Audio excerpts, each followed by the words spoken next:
وبركاته. الحمد لله الذي أنزل الفرقان على عبده والصلاة والسلام على سيدنا محمد وعلى آله وأصحابه أجمعين. أما بعد فأعوذ بالله من الشيطان الرجيم. بسم الله الرحمن الرحيم. إن هذا القرآن يهدي للتي هي أقوم. صدق اللہ العظیم. میرے والدین کرام، حضرات اساتذہ کرام اور میرے ہم عمر ساتھیوں اور مجمع میں بیٹھی ہوئی میری ماں، السلام علیکم ورحمۃ اللہ وبرکاتہ.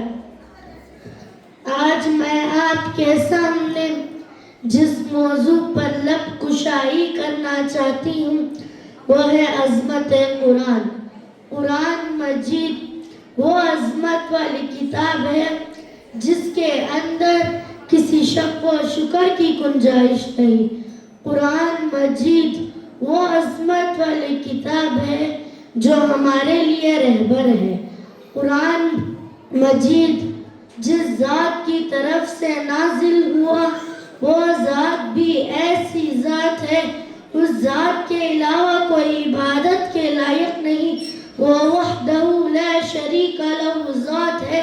قرآن مجید جس پیغمبر پر اترا وہ ایسا پیغمبر ہے، تمام انبیاء کا سردار ہے کہ جن کی پوری زندگی میں پوری انسانیت کے لیے زندگی گزارنے کا نمونہ موجود ہے.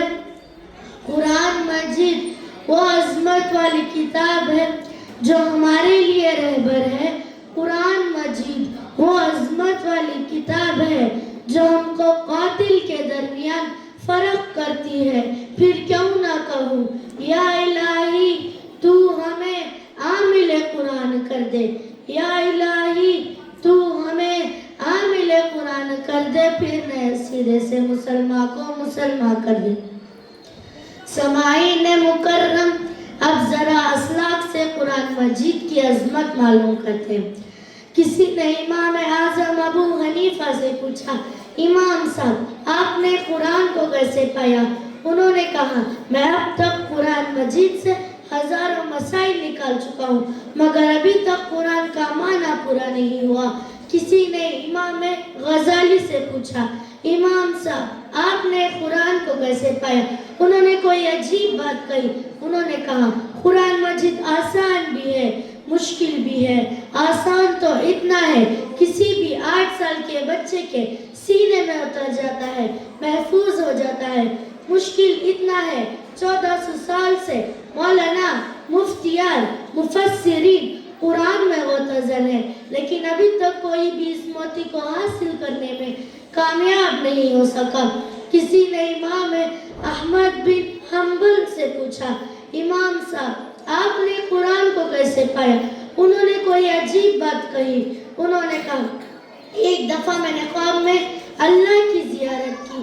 اللہ سے میں نے پوچھا، اے اللہ تو نے سب سے محبوب چیز کون سی ہے؟ جواب ملا، قرآن.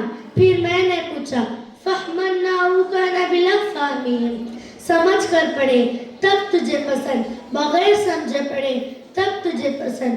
جواب ملا، فَحْمَنَّهُ كَانَ بِلَا فَهْمِهِمْ، اے احمد جو کچھ تو سمجھ کر پڑھتا ہے تب بھی مجھے پسند، جو کچھ تو بغیر سمجھے پڑھتا ہے تب بھی مجھے پسند. شاعر کہنے پر مجبور ہو گیا، عظمت قرآن کی خاطر ہم جانے نچاور کر دیں گے. عظمت قرآن کی خاطر ہم جانے نچاور کر دیں گے. اگر وقت نے ہم سے خوب مانگا ہم وقت کا دامن بھر دیں گے. وما علینا الا البلاغ. جزاک اللہ.